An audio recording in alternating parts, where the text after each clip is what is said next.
Good morning, everyone. It is, what is it, Friday the 17th. Welcome to our weekly webinar series. It is, so I'm going to start again. My name's Claire, and I am a mentor with SCORE, with Monmouth SCORE, and I also helped present the weekly webinars.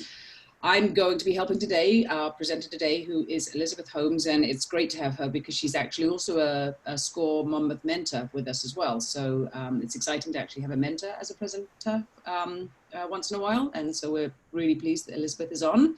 She's going to be talking about how to manage differences in the workplace and also elsewhere for today's presentation, which is great, and I think is probably very fitting to today's times. I mean, fitting to all times, but probably very helpful when we're all a little stressed under local situations or present situations.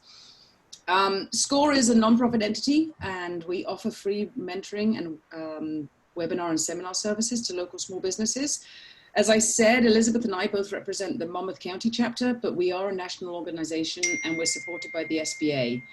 So quickly before I hand over to Elizabeth, for those of you who've been on before, you know, but for those of you who are joining us for the first time, we use the Q&A function. We can't see you, you can see us, but we can't see you and we can't hear you. We use the Q&A function and we ask you to try to stick to that, just because it's easier for us to moderate it and to see what your questions are and make sure we don't miss anything. We don't use the chat function. I'll try to keep an eye on it just in case, but please try and put everything into the Q&A. Ask questions anytime, they'll queue up. So we'll just get to them when we, you know, at the relevant points in the presentation. So without further ado, I am going to hand over to Elizabeth. Thank you so much, Elizabeth, and it's over to you. Well, thank you. Thank you, Claire. Good morning, everyone, and just want to say thanks for being here. We're happy to have you. What we'd like to do is begin by asking you to please raise your questions, to record your questions. I'll give you a minute or so right now, because what we want to do, we're talking about managing differences in the workplace, and that's a pretty broad subject. So what we want to do is see if we can get as pointed as we can in terms of what you want to focus on. And to give you some idea, these are the top, oh, this is not my screen showing, is it? Let me show you my screen. Are you seeing my screen? Not yet. Not yet, oh, okay.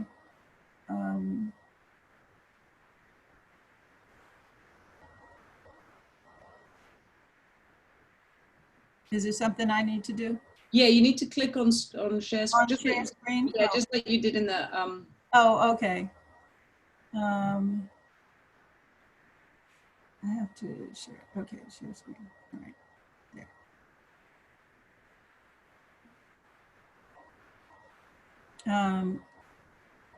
Okay. Now we did. There you go. We see your Got it? screen. Yep, Okay. see your screen. Just maybe put it into presentation mode. Oh, okay. Sorry about that. It's okay. Okay, there we go. All right, so these were the topics that were listed in the promotion, and I'd like you to raise whatever questions you have about these or any other topic that, or any of the specifics that you can give me about what you'd like to know about managing differences in the workplace. So what kinds of differences are you dealing with? What are the most challenging? Whatever it is you'd like to know. If we could get some questions, I think that would be helpful. Do you want to maybe, once people give people a chance to put their questions in, maybe maybe talk a little bit about, you know, how you've come into the managing differences in the workplace environment and how that's, you know, a little bit about yourself maybe? Okay, sure. I've been doing diversity management work for the last 20 some odd years. And I came into it through a chance connection with a gentleman by the name of Dr. Roosevelt Thomas. He was based in Atlanta, has passed away a couple of years ago. But his whole approach to diversity was not so much in thinking about managing differences or valuing differences in the general way that most folks talked about it, but rather creating a body of knowledge and skills that people could apply to issues that were based in simply, being different from each other on any number of in any number of arenas. So not just in terms of race and gender, which is back again in the news and in the top of mind for many people today, but also in terms of differences that exist in workplaces that have to do with being in different departments or being at different levels or being in different functions, different locations. There are a lot of issues of differences, having different disciplines, marketing and sales and manufacturing and customer service.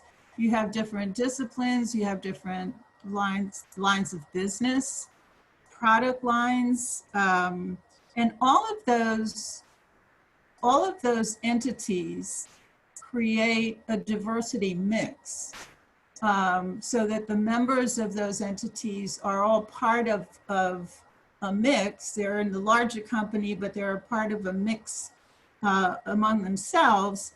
And they have issues among themselves that have nothing to do with human demographics. But today, we are, the country and the world is in a real bind, and mostly around human demographics, and in addition to COVID-19.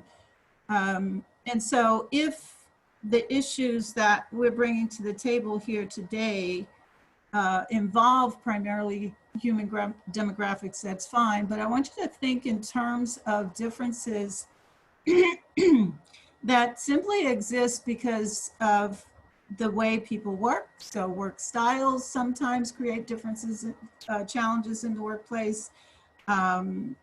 Assumptions that we have, expectations that we have of each other in the workplace create challenges across mindsets, create challenges in the field of differences. So all of that is included in what I plan to talk about today. So when I talk about differences, I know people are thinking perhaps primarily about human demographics, but I want you to think in terms of other kinds of differences that people bring to the table, such as work style or knowledge bases or life experiences, work experiences, interests, work interests, that may be challenging for you as a business owner or a business manager.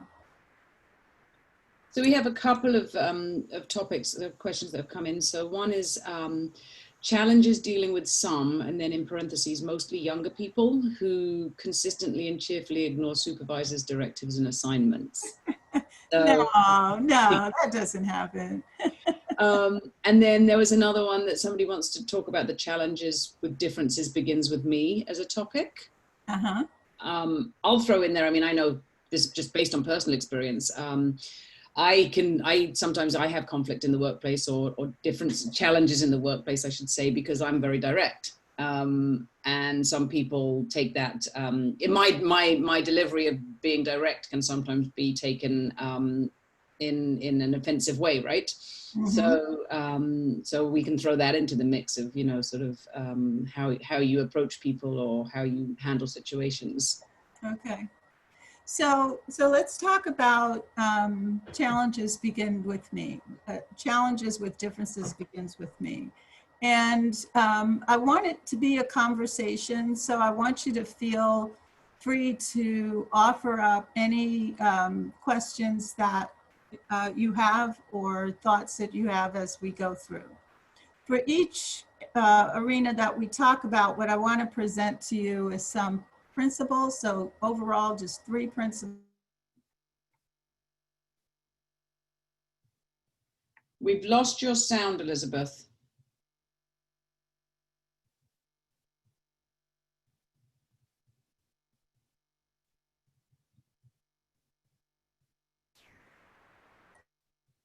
I think you can. There you are. Are you back? I'm back? Yep, you're back. Okay. All right. So, so the related knowledge and skills that we'll go through, and then at the end I'll just give a whole summary of what I have to do when I need to stop and think about what difference I'm dealing with. What do I think about? And when I have to take some action, what kinds of actions can I take? So I'll summarize that at the end. So this principle of challenges with difference begins with me is based on the idea that we are all unique individuals, entities in the world. We, you know, I was born into a family of, you know, I had a family of there were 6 siblings and 2 parents. And among our 6 siblings, we all had very different personalities. We had different views of the world, different ways of doing things. And it stemmed from, I believe, that we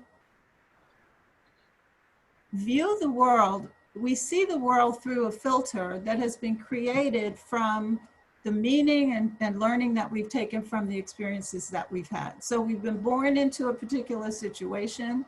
We're born with a particular personality. And then everything that we see and experience is filtered through that personality. And that creates meaning for us as individuals. And it makes how we see the world uniquely different from how everyone else sees the world. And if you have sisters or brothers or cousins or anyone close to you, you know that even though you may have grown up in similar households or the same household, you're not all the same. You don't look at the world the same way. You don't have the same values. You may have similar values. You may share some values, but you also have different values. And those values and ways of seeing the world is what you filter experience through. So something happens, you have already created your own filter. So the meaning that that event has for you is different from the meaning it has for everyone else. So everyone listening here is going to walk away with something different because you're bringing difference to the table. So when you have an experience that is what I call a surprise, your response, I'm going to talk about me, and you can tell me if this applies to you as well. But when my response to difference is based on how I look at the world. And when I am taken by surprise, I have to examine what I'm thinking and why I'm thinking it. And I have to own that other people can be and think and act like who they are. That's the only way they can be. I cannot expect that they're going to be and think and act like me. And then the third thing I have to do is I have to make sure that when I'm making a judgment, that I remember to either say at the beginning or at the end, that whatever that judgment is, it's to me. So to me, you know, bungee jumping is nutty. Okay, it's a crazy thing to do. It's not anything that I would ever do, but people do that and they think it's fun. But to me, it would not be fun. It would terrify me, and that's a level of discomfort that I would not inflict on myself. And everything that we do and see in the world, every exchange that we have, every relationship that we have, there's all this stuff that we take in about each other that is either satisfying or not. But it only exists within us, and we have to recognize that from the start if we're going to really get better at working effectively with people. We have to grant that they are who they are and they're going to be who they are. So one of the things that we have to do is to increase our own understanding of where we are coming from. So I try to understand when I get a surprise, which is something that's different from what I expected, where am I coming from? Why am I surprised? What is this that's happening in my head about what's going on here? And if it's a surprise that really matters, that's really important, then I need to really go back into my filter and ask where it's coming from. Why is this throwing me off? Is it something that I like or not like? It doesn't matter if it's a good surprise or a bad surprise. A good surprise, it throws me off because I didn't know it was going to happen, and oh wow, but it's great, and so everything's fine. A surprise that disturbs me, it actually is the same response. Gee, I didn't know this was coming. It throws me off, but it's not so good. So now what? Now I have to think about, where is this coming from? Why am I so thrown off? What's going on for me that is making this difficult? Because until I understand where I'm coming from, I'm not going to be that good at dealing with it, because I'm going to be pointing outside of myself and thinking that somehow this is something that the other person has to correct. And that's where we get in trouble. So if we can identify, if I can identify what's driving my response, then I'm in a better position to manage this situation. So what usually is connected to my response is some kind of unconscious bias. So my surprise, as I said, it could be a good surprise or a bad surprise. It could be a meaningful surprise, or it could be just a minor blip in where I was going. So I go to the grocery store, I'm looking for a particular brand of cereal, they don't have it. Oh, that's a surprise. That's not what I was expecting. So how do I deal with that? That's a minor thing. Doesn't take much thought, doesn't take much consideration. But what I do need to think about is, so what was I going for initially? Even though it was just a box of cereal, it was a certain box of cereal, and it had certain ingredients and it had certain benefits for me that I was looking for. And now it's something different. So what was I specifically, what's the key thing that I really wanted to get from that situation? That will then help me choose another different box of cereal or take a different action. My knee-jerk reaction here, the surprise is a little more surprising because I respond without any thought whatsoever. So when we say knee-jerk, it's just like that. It's like a reflex. And a reflex is a reaction to a trigger that is deeply embedded in how we see the world, and that someone has just tripped up. They've just pulled that trigger. And unless we figure out why we have that knee-jerk response, we can't manage it. But as a manager in an organization, we need to be real tuned in to what creates knee-jerk responses for us, what gets us reflexing in particular ways, because we need to be able to always to be in a position to address whatever is going on that's creating a challenge for us without being irrational about it. So we have to, in thinking through it, to get rational about it, we have to be able to name what is triggering that knee-jerk response. And then we can work to change our reaction even to this knee-jerk response by taking control of our response. And so I'll give you an example. I had a friend once who used to say something to me that I found very disturbing. It would always get me very upset. And once he found out that he could get a reaction from me, it seemed to me that he was always trying to get that reaction. And so my response was to do these two things. Try to figure out, where did this come from? Why is this such a trigger for me? And how do I get him to stop doing this? I can't just tell him to stop, because I've already told him that it's bothersome to me when he does that, when he says that, but that didn't stop him. So what I decided to do was change my reaction. So not go to the knee jerk, but to actually stay calm, not get upset, and question him about what his meaning was. So he would say this to me, and I would say, what makes you say that? Now, it wasn't easy for me to get from, why are you saying that, to what makes you say that? I had to go through iterations of saying it first through my teeth, what makes you say that?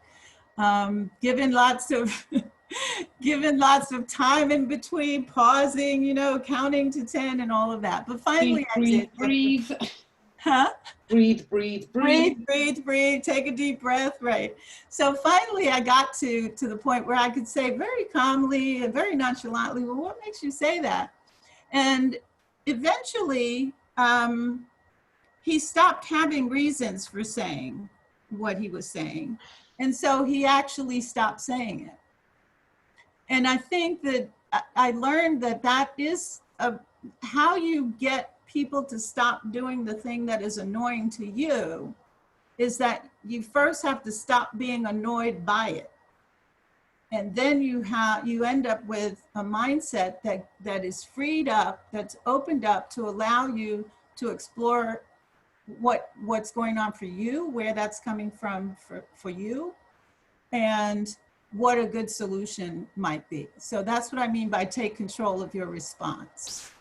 You manage your response to not get the reaction that you would typically give to the person, and it throws that person off to the point where they may very well change their initial behavior because they're not getting what they want from it. So the second principle is that all differences are not created equal.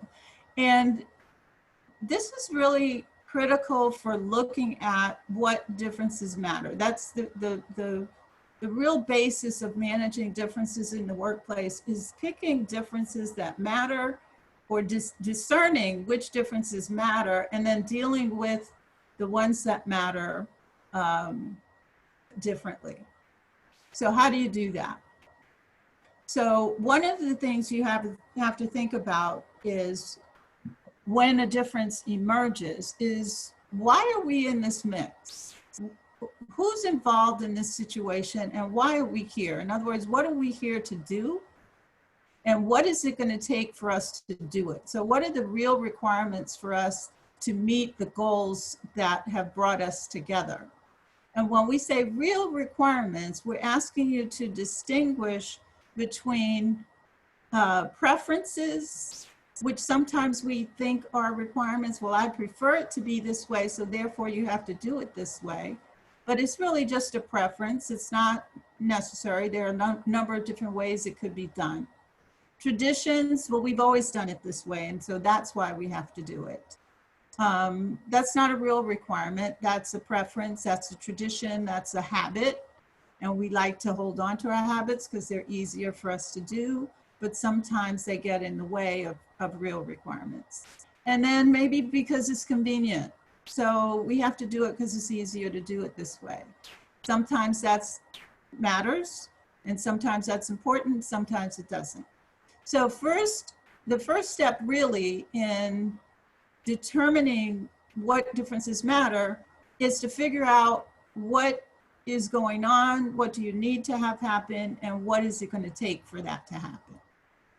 And then the second step is to then differentiate the difference that you're encountering. So when you look at the differences that people bring to the table, you have to look at them in context of what you're at that table to do. And then you can make these distinctions of what are they bringing that's contributing to the goal, what are they bringing that's detracting from the goal, and what are they bringing that has no impact on the goal. So contributing to the goal usually falls into categories of knowledge, skills, experience, savvy, talent, ideas, ways of getting people to work effectively. These are contributing to our ability to get the job done. Things that tend to fall into the detract area have to do with characteristics usually that people bring. Maybe the style that they work, maybe the pace at which they work, maybe the degree of focus that they have. Some people focus in too much and they're just too granular. Some people too big picture, not really getting anything done, but they have all these visions. So those have to be addressed because they're getting in the way of what we're here to do. And then you have differences, and these are the ones that usually stump us the most. These are differences that have no impact on achieving the goal whatsoever. And they usually fall into the category of personal characteristics. A person might be of a different ethnicity, or they may be have a different philosophy, or a different way of speaking, or maybe even just different characteristics like being gay, or being having dreadlocks, or being black, being white. They could be anything. These are where human demographics usually fall, because they usually have no impact on the real goal of whatever we're doing at work. But they upset us. And so we have to, what I say is we have to just suck it up. We really just have to let it be what it is. And that gets back to what I said earlier about letting people be who they are and not demanding that they be like you. So I call these plus minus zero differences. So a way to think about a difference that is bothering you is to ask yourself, is it getting in the way of our ability to do what we're here to do? Is it something that would contribute to what we're here to do? And if it is, then let's try to be grown up about it and accept it for its value. And if it's having no impact, then let's again try to be grown up about it and just let it be. Since it's not really impacting the work, it's just impacting my own sensibilities or sensitivities or my own preferences, I can be bigger than that. I don't have to let that get in my way. So do you want to take a question real quick? Sure. Okay, so we had a question. Our society taught us, our society taught us that competition is always good. However, competition proven to be that sometimes is unhealthy and causes conflict in the workplace and society in general. How do you handle an unhealthy competition workplace? How you handle an unhealthy competition workplace, it depends on where you are. If you're in a position to change something in what I call the cultural levers, then that's where it has to change. So what are the cultural levers? The cultural levers are systems, policies, practices, and behavior. So in any workplace, you have policies. I'll start with policies. You have policies that say how things need to be done. And those policies are enacted through practices, ways that people do that thing that has to be done. And then those practices, depending on whether or not they're consistent with the policies or inconsistent with the policies, because we have policies that we don't always follow. So for example, I see this in workplaces all the time, particularly large ones. You have a policy that says if people are going to be promoted, that job is going to be posted, and then people will be interviewed, and then will decide who's going to get the promotion. Now that's the policy. The practice is, if I as a manager know who I want to promote, then I encourage that person to fill out the form and go through the interview process. But I knew from the beginning that I was going to hire that person or promote that person. That's what I call a hallway promotion. So you have the policy that says it's posted, but in reality, a person is hired in the hallway. So that's the difference between a policy and a practice. Now, a behavior is what people actually do on a day-to-day basis. And those behaviors are connected to the policies in the sense that if those behaviors are consistent with the policy, then they should be reinforced and rewarded.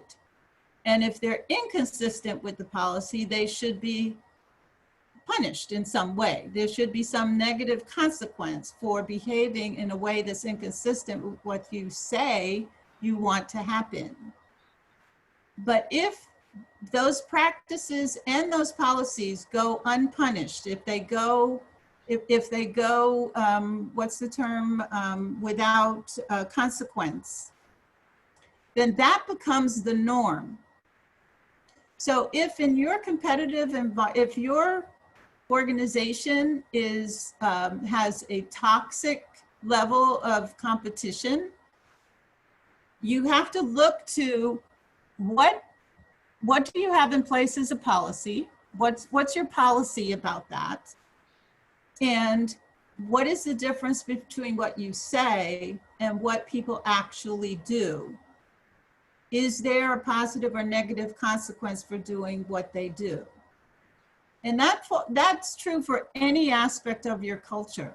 If there's something that's happening that is not good for your organization, it's not helping, it's creating a challenge for your organization, you have to look at what is supporting that, what is keeping that happening, what makes it happen in the first place. Could be that there's no policy around it. What keeps it happening is that there is a policy, but there's no monitoring of that policy. There's no system in place to check it, and people do it in practice. They do it in their behaviors, and there's no consequence for doing it.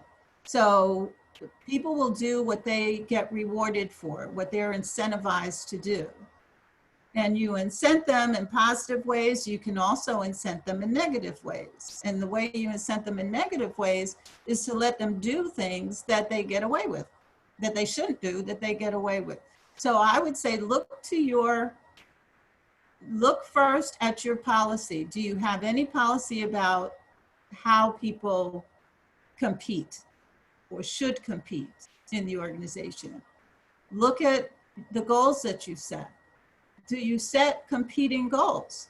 I've seen organizations where the two different functions have goals that take them in opposite, have opposite rewards, and yet these two entities have to work together, like sales and customer service, for example, or sales and manufacturing, where sales goals and our value, well, what's valued for sales is what they bring in the door, and how much they can sell. Manufacturing is how much they can produce.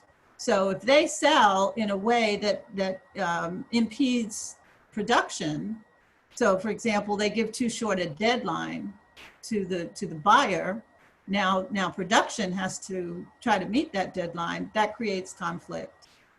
They're working at odds, they're working against each other.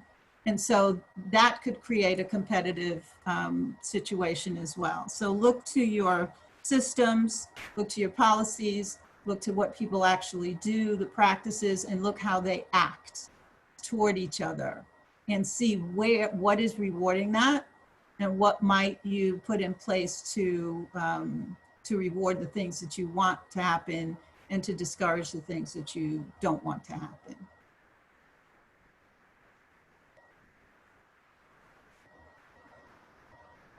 So a third principle is that most of our organizations, most of our businesses require that we do ongoing practice of creative problem solving.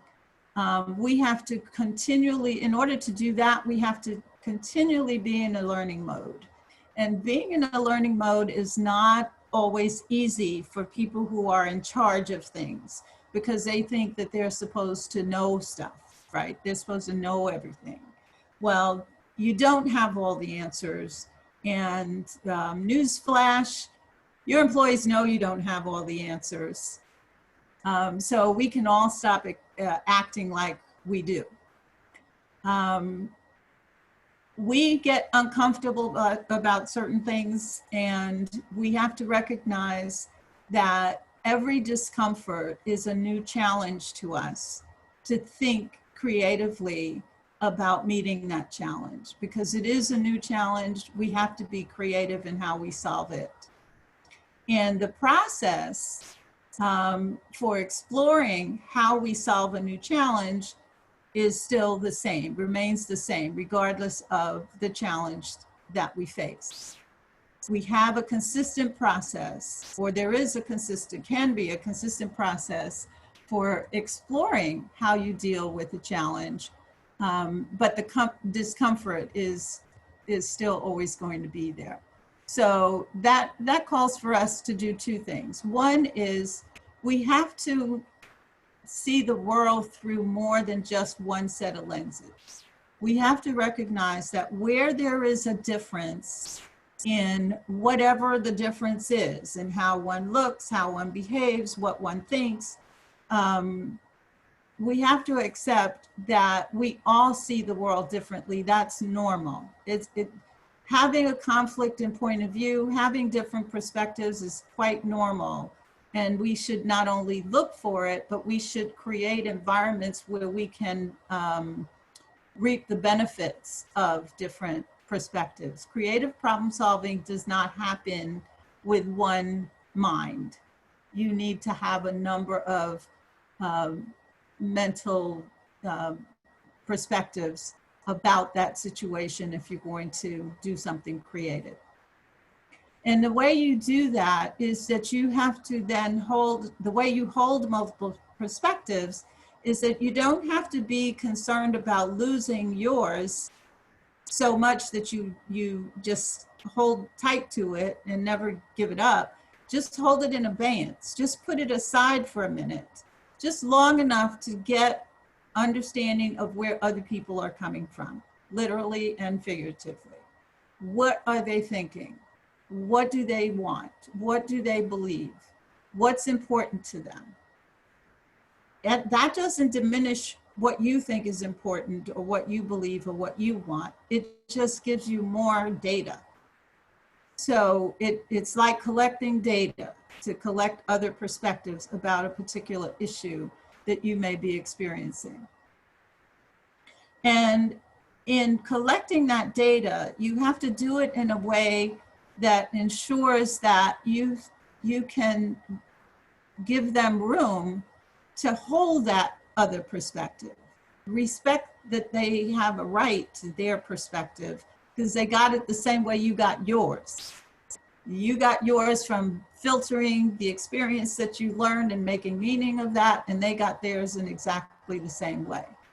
So the more ability you have to hear lots of different points of view, again, the easier it will be for you to take those points of view into account as you find a solution for your issue. Claire, any other questions that we could look at? Sorry, I was muted. My dogs were barking. No, right now there's no other questions. Okay. All right. So then another aspect of creative problem solving is empathy. This is something that we hear a lot about in the news today. And what it means really, or what it's saying basically, is that we have to understand that as strongly as we may feel about something, or as certain as we may be about a point of view that we have, other people feel the same way about theirs. It may be polar opposite from ours, but they feel as strongly about it too. And to negate it, you know what it feels like when someone negates your ideas or your thoughts or your feelings or your perspective. It's a real put down, and it could, you know, it gives rise to a lot of negativity.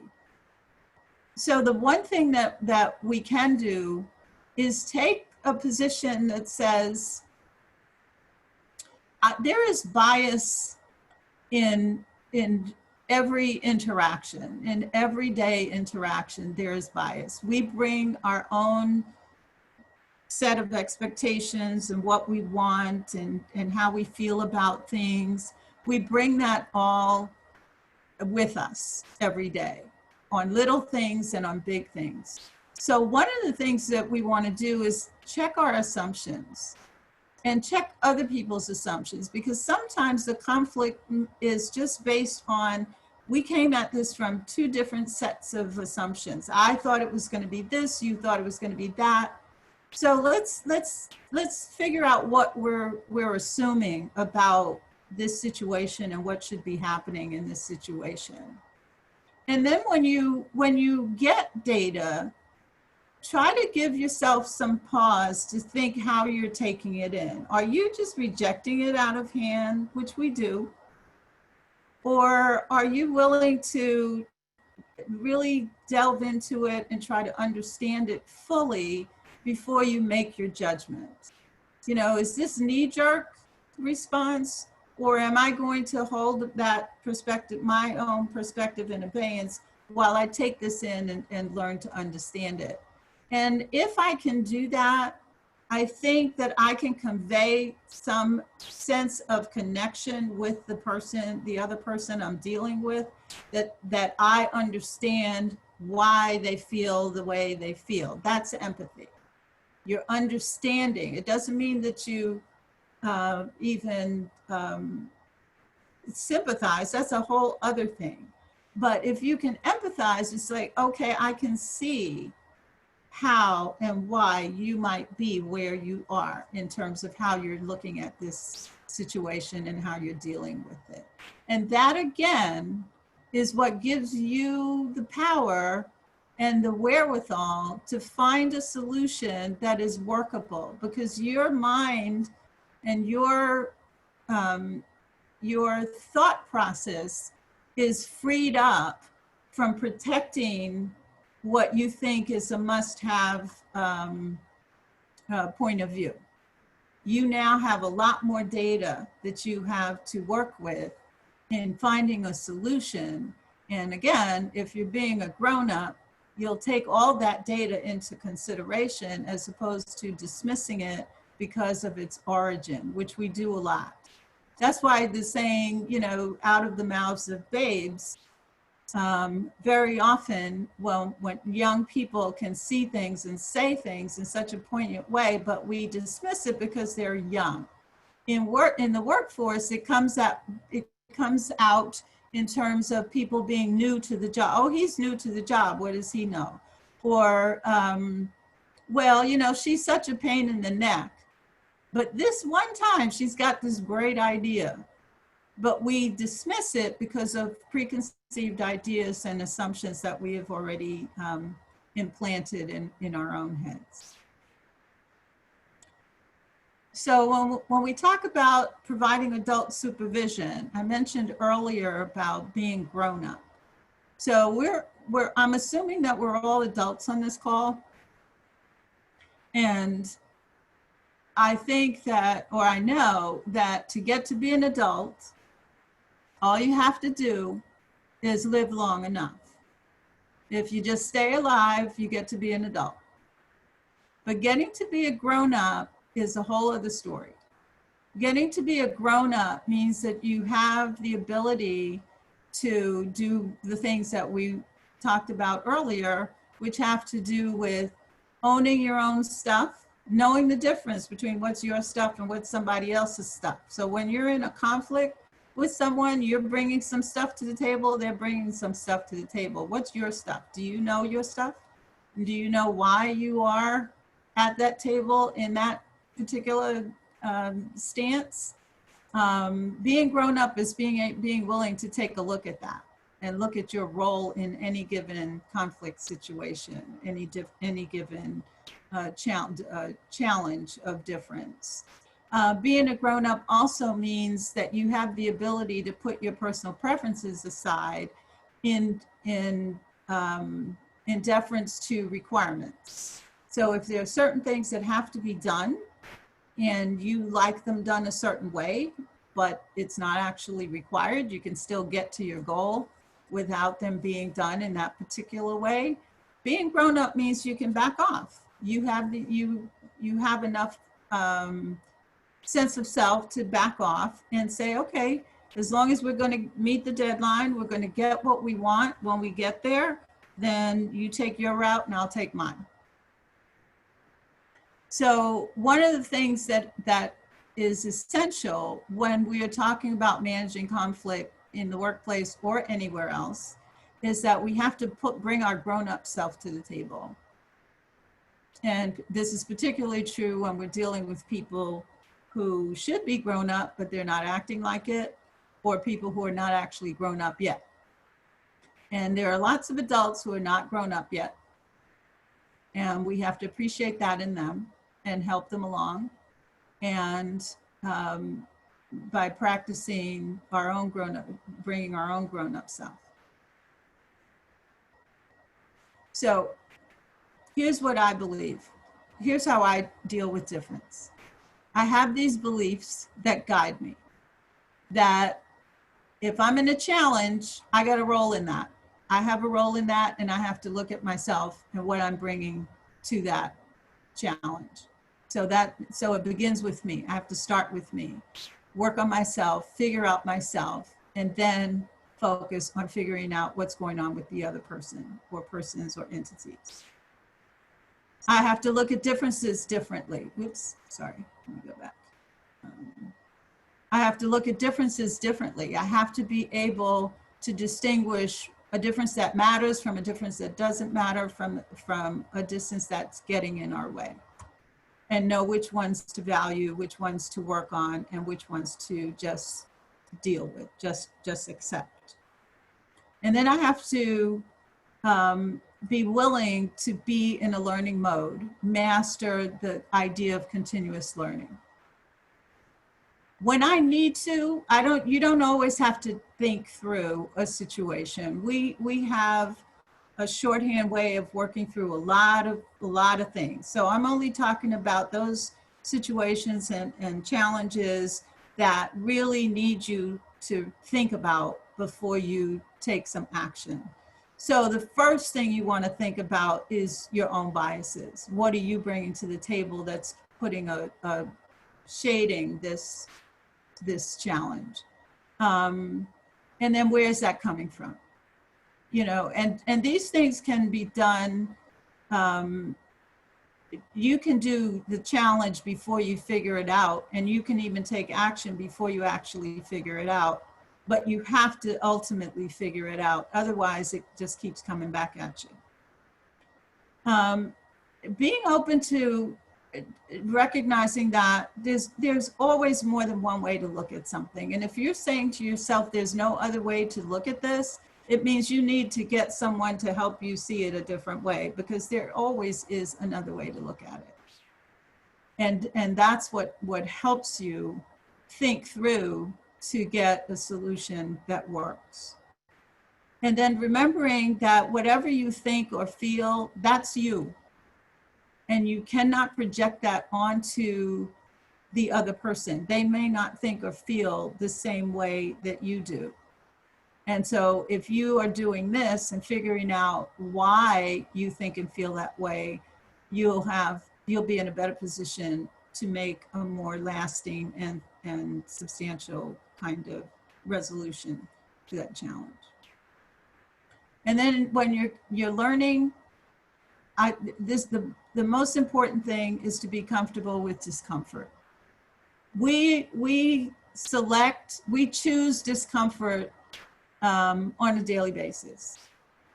If there are women on this call, I would, if you doubt this comment that we choose discomfort over comfort regularly, I will ask any woman on this call if she has ever worn a pair of high heel shoes that were not comfortable.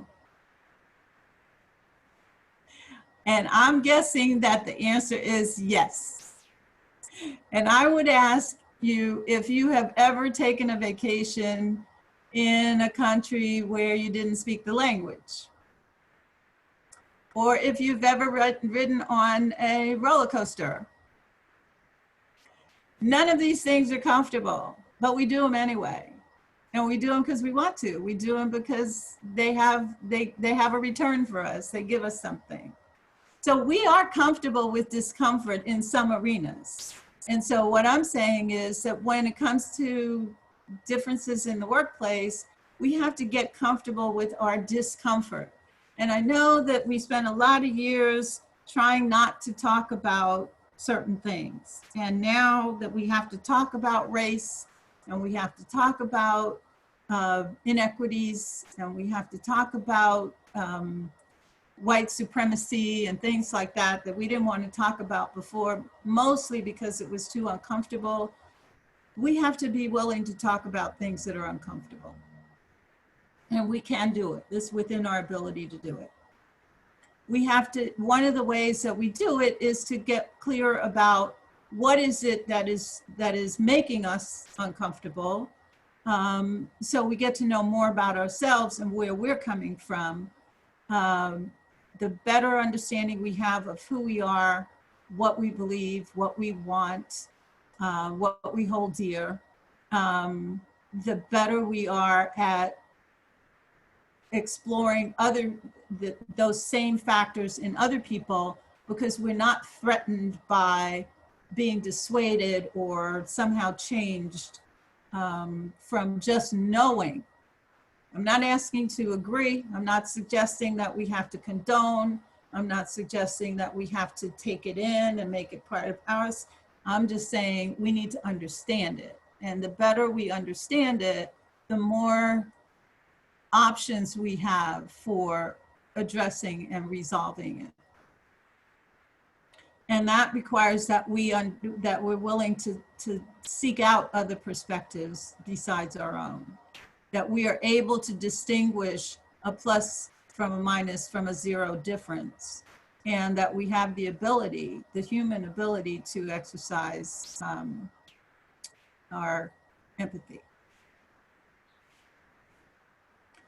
So I'd like to leave you with a quote that my yoga teacher shared with me about the concept of empathy, because I thought that it gives the subtle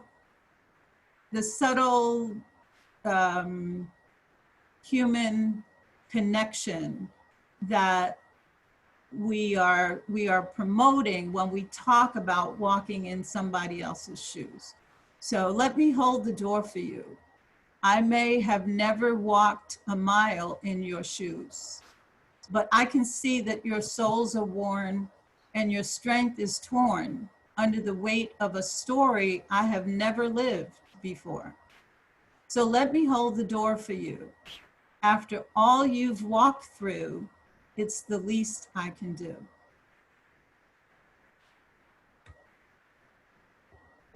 That's great.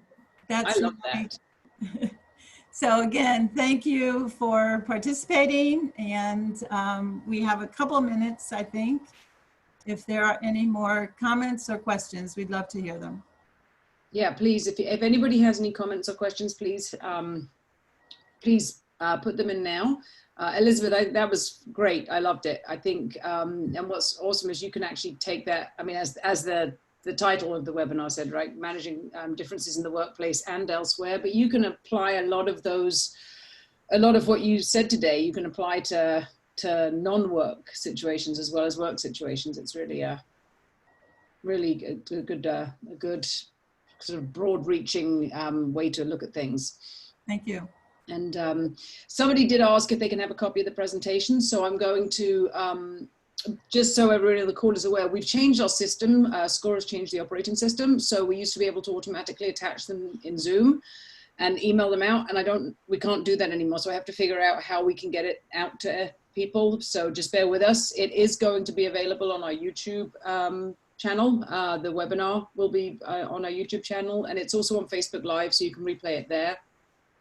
But we'll figure out a way to send it out. I don't think we have any questions coming through, so I think now, just based on that, I'm going to say, thanks again, Elizabeth. That was it was great. It was really, really good. And then what I'll say to our attendees is, remember, we have webinars every week. So just please, stay in touch on our website or on our Facebook page. You can see what we have coming up and scheduled every Wednesday at 11 a.m. And bi-weekly, we have a PPP loan latest updates on Wednesdays every other week. A reminder that we are a free mentoring service. We're powered by the SBA. So if you know anyone, or if you yourselves need any mentoring services for your business, or just someone to talk to about your business, reach out. You can find a mentor on monmouth.score.org. And hold on. We have one question, so before I sign off, we'll just answer this one question. Is the internet has always provided a platform to state differences, and not always in a positive way. It's not really a question, it's more of a statement, but do you have a comment to that, Elizabeth? Well, I agree.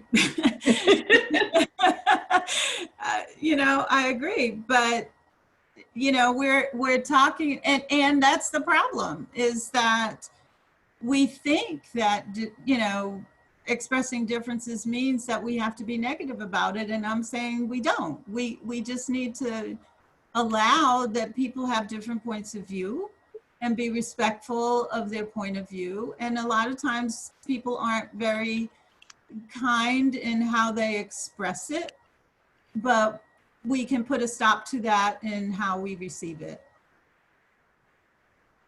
And I think it's easy for people to be more confrontational on the internet. When it's anonymous, yeah.